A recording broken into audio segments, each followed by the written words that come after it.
Moikka! Tänään aiheena meillä on tehdä kuvataidekritiikki teoksesta Yksin ja yhdessä, jonka ovat tehneet Antti ja Antti. Eli siis toisin sanoen me kerrotaan teille, että millaisia mieltymyksiä meillä herää näistä kuvista tai niin tästä taideteoksesta. Ja aloitan vaikka mun mieltymyksistä, että mitä mulla tulee mieleen, kun mä katson näitä kuvia tässä.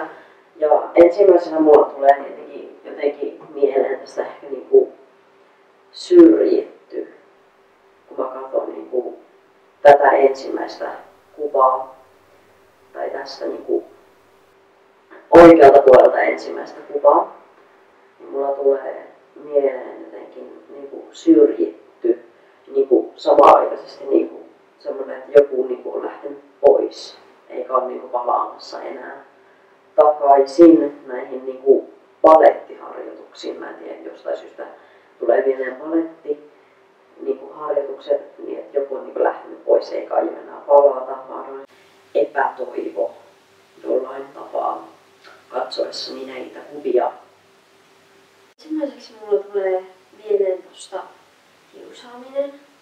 Selvästi tuossa teoksessa on jätetty yksin ihminen ja ulkopuolelle kaikista asioista.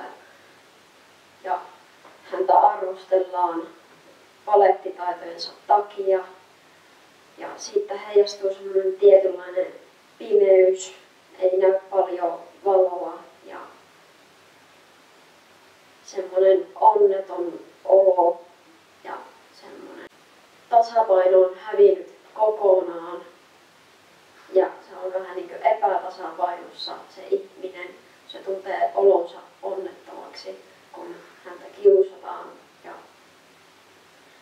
arvostellaan palettitaitojensa takia. Näin mun mielestä. Eli tässä oli tämä meidän taidekritiikki, eli me nyt sitten arvosteltiin nämä ja tähän loppuun me näytetään vielä kertaalleen nämä kuvat teille, että sitten